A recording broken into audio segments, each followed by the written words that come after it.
तो आगे बढ़ने से पहले ज़रा इस आइसोमेट्रिक व्यू को स्टडी कर लें और देख लें कि इसके डायमेंशंस क्या है। तो आपको सबसे पहले यहाँ से यहाँ तक एक 96 mm नज़र आ रहा है, ये 60 mm और इसकी जो टोटल हाइट है वो यहाँ पर भी बनाएंगे। अब ये जो आपको सर्कल नज़र आ रहा है, इस केस में हमारा जो रोम्बस बनेगा वो कुछ इस तरह का बनेगा। ठीक है, तो उम्मीद करता हूँ कि अब आपको समझ में आ गया होगा और इसे आप बना लोगे। फिर भी मैं इसे बना देता हूँ और इसे मैं जल्दी जल्दी बना कर दिखाऊँगा।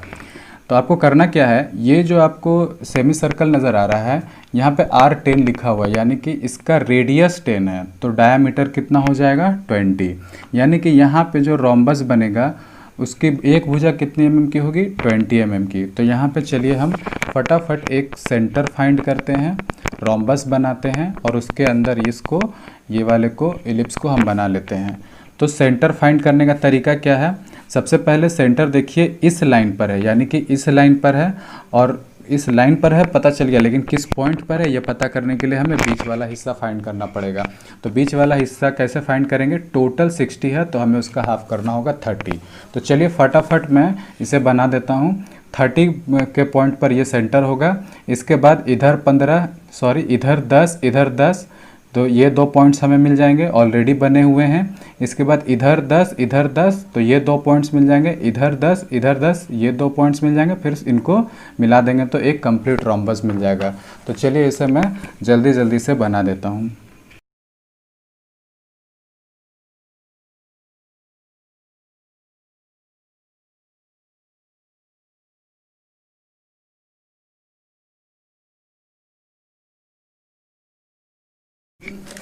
तो इस तरह से ये ऊपर का हिस्सा बन गया है। इस केस में भी हमें सिर्फ आधा बनाना था, तो इस पॉइंट की ज़रूरत नहीं थी। इसके बाद हम क्या करेंगे, ये नीचे का आपको हिस्सा नज़र आ रहा है, कर्व इसे नीचे करना है, तो नीचे के लिए भी हम सिंपली आराम से बना सकते हैं।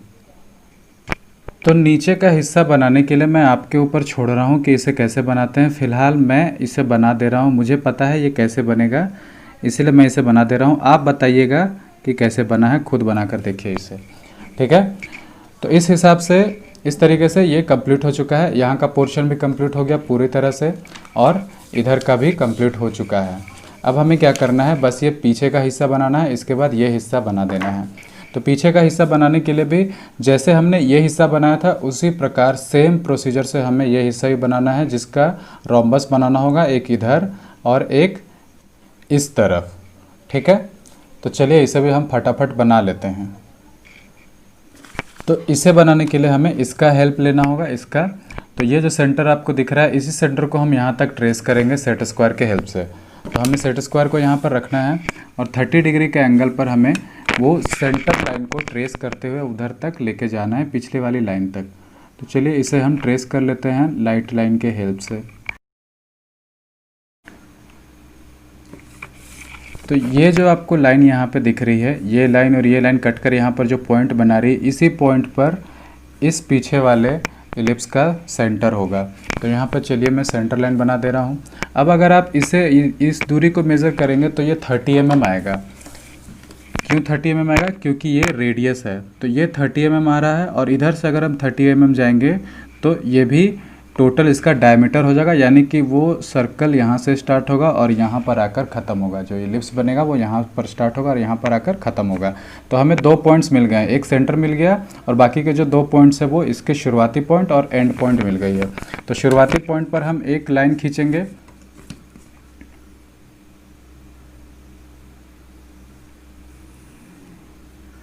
तो ये लाइन कितनी mm बनेगी, ऊपर से नीचे तक यहाँ तक 30 और इधर भी 30 mm। तो चलिए 30 mm कुछ यहाँ तक आता है। वैसे हमें इसकी ज़रूरत पड़ने वाली नहीं है, सिर्फ ऊपर के लाइन की ज़रूरत पड़ने वाली है। इसके बाद इस पॉइंट से भी एक लाइन जाएगी नीचे की तरफ। इसे आप सेट स्क्वायर के हेल्प से ही खींचे, क्योंकि ऐसे अगर आप खींचने जाओगे तो गड़बड़ कर बैठोगे।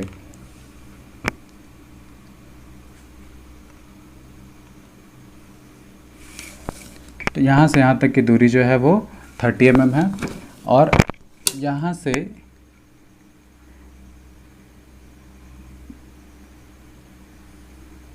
इस पॉइंट की दूरी 30 mm है।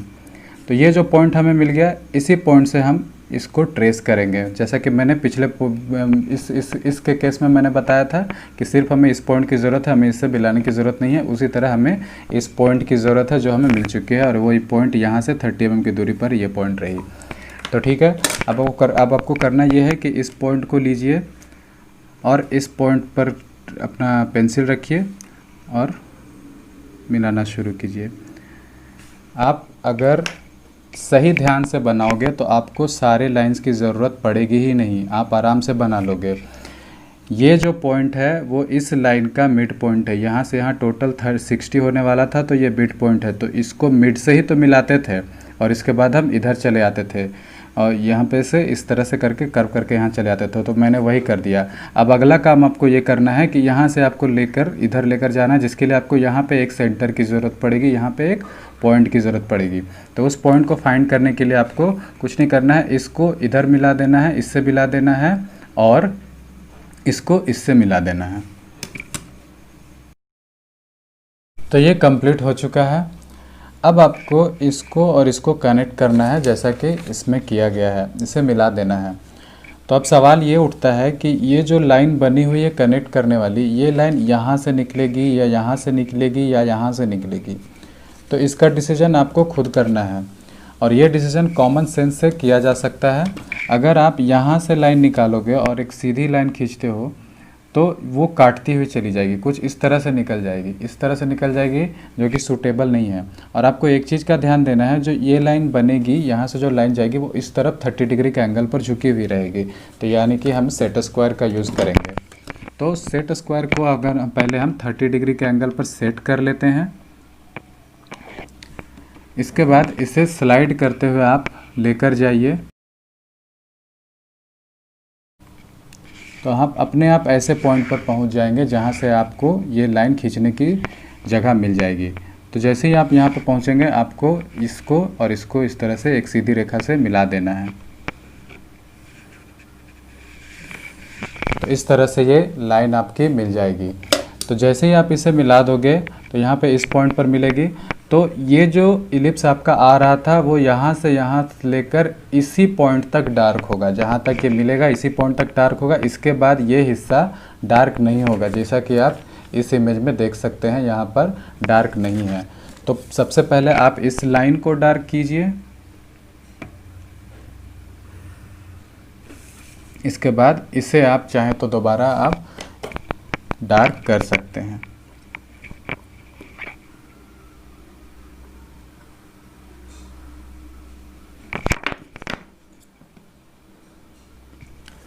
तो इस तरह से लगभग ये तैयार हो चुका है। अब यहाँ पे एक सर्कल इन्वॉल्व है, तो हमें यहाँ पे एक सेंटर लाइन बनाना होगा जो कि वर्टिकल होगा और 90 डिग्री के एंगल पर होगा क्षैतिज से।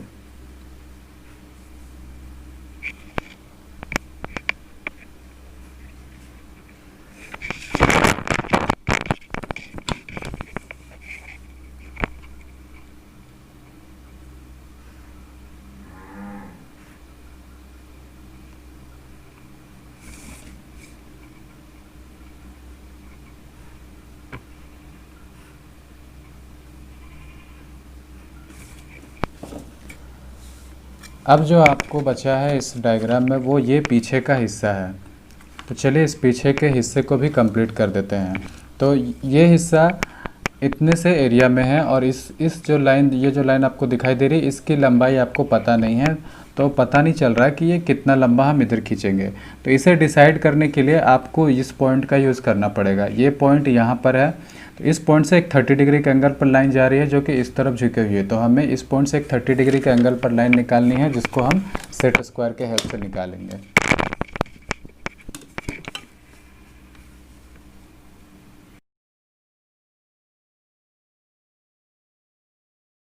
तो ये लाइन बन गई। इसके बाद आपको जो ये पॉइंट आपको नज़र आ रहा है, इसी पॉइंट तक हम उस पोर्शन को बनाएंगे। तो अब ये जो आपको एक सेमी सर्कल यहाँ पे नज़र आ रहा है, वो यहाँ से 20 mm और यहाँ से 20 mm की दूरी पर बना है। तो इसके लिए हम चलिए जगह बना देते हैं, इधर से 20 और इधर से 20।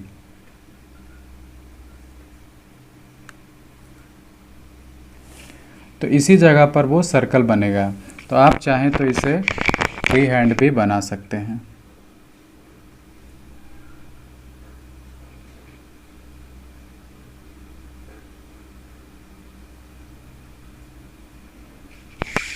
और इसके बाद आपको यहाँ से एक लाइन वर्टिकल दिखानी होगी जिसे आपको सेट स्क्वायर के हेल्प से बना देना है। और क्योंकि यहाँ पे एक सर्कल इन्वॉल्व है तो आप चाहें तो यहाँ पे एक सेंटर लाइन भी बना सकते हैं।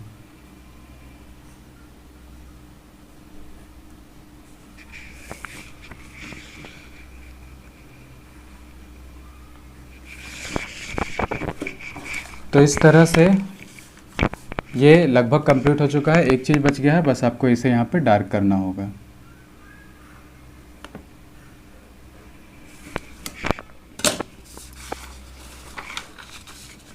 तो इस तरह से आप देख सकते हैं कि एक आइसोमेट्रिक व्यू जो मैंने पिछले बार बताया था वो कंप्लीट हो चुका है, तैयार हो चुका है आपका। एक चीज़ इसमें और बची हुई है, आप यहाँ पे देख सकते होंगे ये वाला पोर्शन जो है आपका वो खाली खाली लग रहा है। वो इसलिए क्योंकि यहाँ से एक लाइन इधर जाती हुई दिखाई दे रही है और यहाँ से एक लाइन इधर की ओर आएगी। तो इसे भी हम सेट स्क्वायर के हेल्प से ही बनाएंगे। छोटी से छोटी लाइन जो 30 डिग्री के एंगल पर इंक्लाइंड हो उसे हम सेट स्क्वायर के हेल्प से ही बनाएंगे। चलिए इसे भी बनाकर कंप्लीट कर देते हैं।